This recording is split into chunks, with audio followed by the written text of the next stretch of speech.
like the video, share it with your friends, and subscribe this channel. Hi friends, welcome to RS Online class. I am your English teacher Rekha Patel. Today I am going to discuss short note of Standard 12th English, Unit 4, Read 1, The Adjustment. Most important for board exam. Today we are going to discuss the short note of Standard 12th English, and the unit is Unit 4, The Adjustment. Very much most important for board exam. Here is the title, The Adjustment.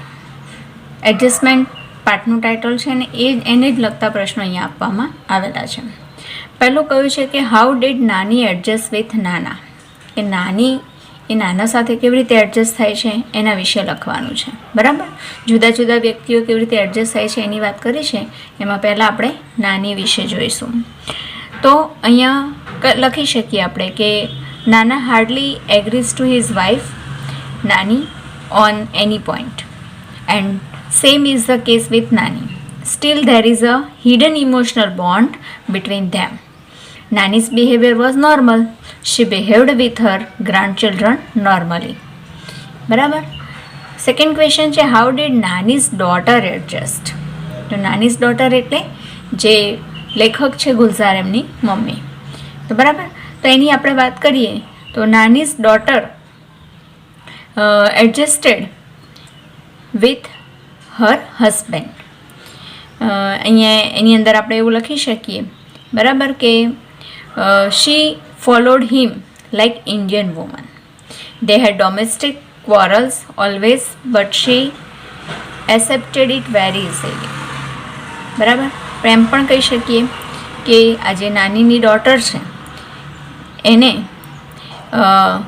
Van writer's father married a second time, અથવા તો Nani's daughter's husband married a second time at the right, તે વખતે બરાબર her mother was very young, અને તે સમયે her husband married a second time and displayed arrogance for the act.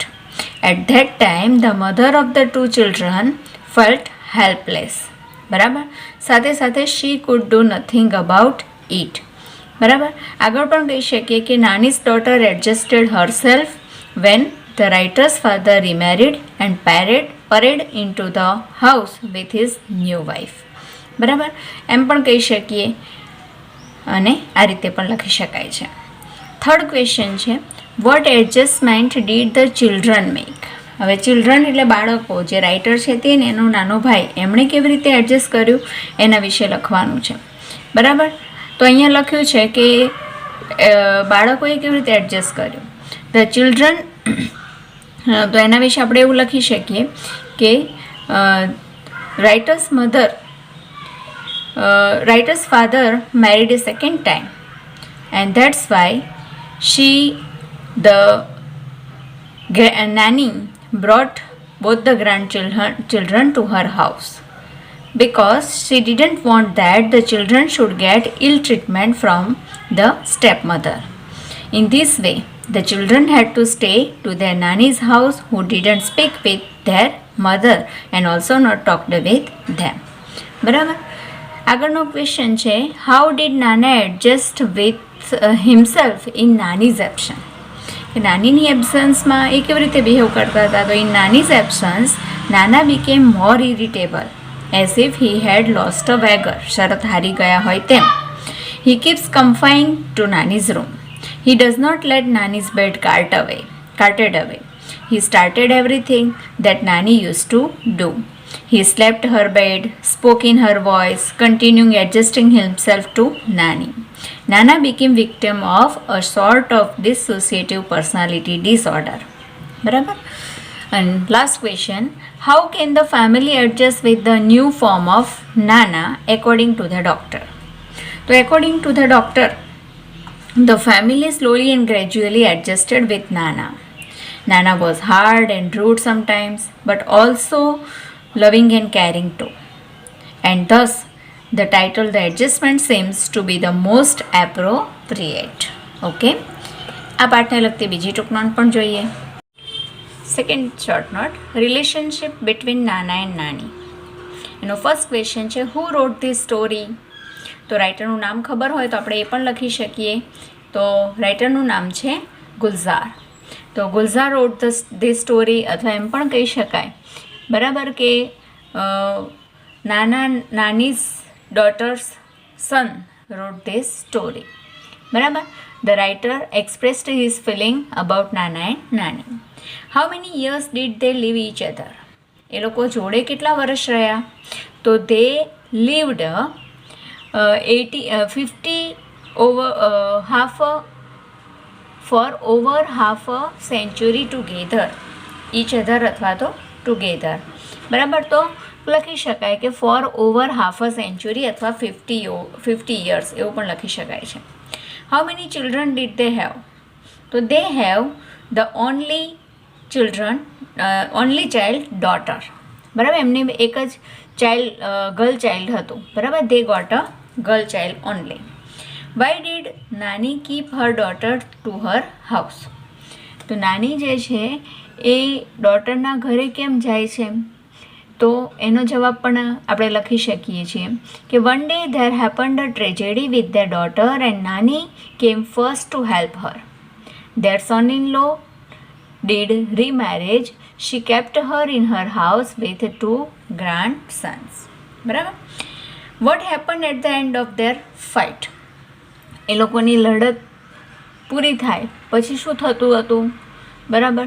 તો એ પણ લખી શકીએ કે when he became angry on Nani, but Nani was very strong and she did not give up. At the end, Nana accepted the death of Nani, and he accepted that Nani was no more, but he was living 2 lives. And last, how did Nana survive after the death of Nani? So after the death of Nani, Nana loved Nani so much, and that's why he could not accept the reality. So he accepted the death of Nani and he was living 2 lives because he was suffering from dissociative personality disorder. Okay.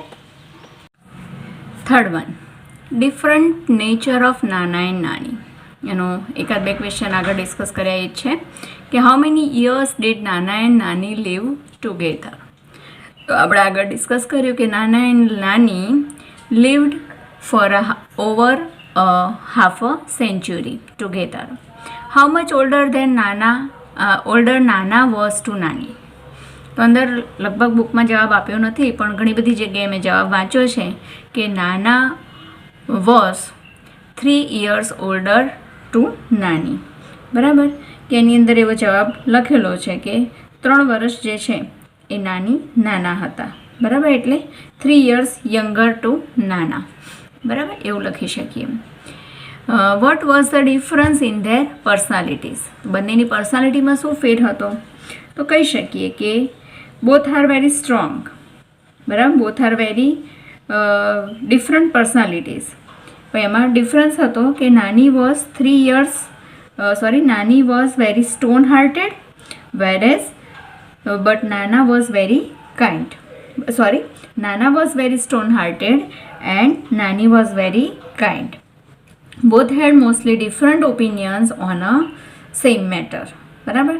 અને so there wear obvious arguments. Next, તો how was the reaction of નાના about their daughter's matter? તે પણ આપણે કહી શકીએ છીએ કે વેન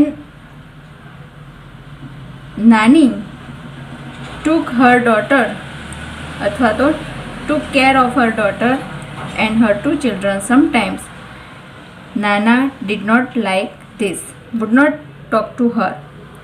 બરાબર. કે એમને ગમતું નહોતું અને એના કારણે તે એમની સાથે આ બાબતે નાના ડીડ નોટ લાઇક ઇટ.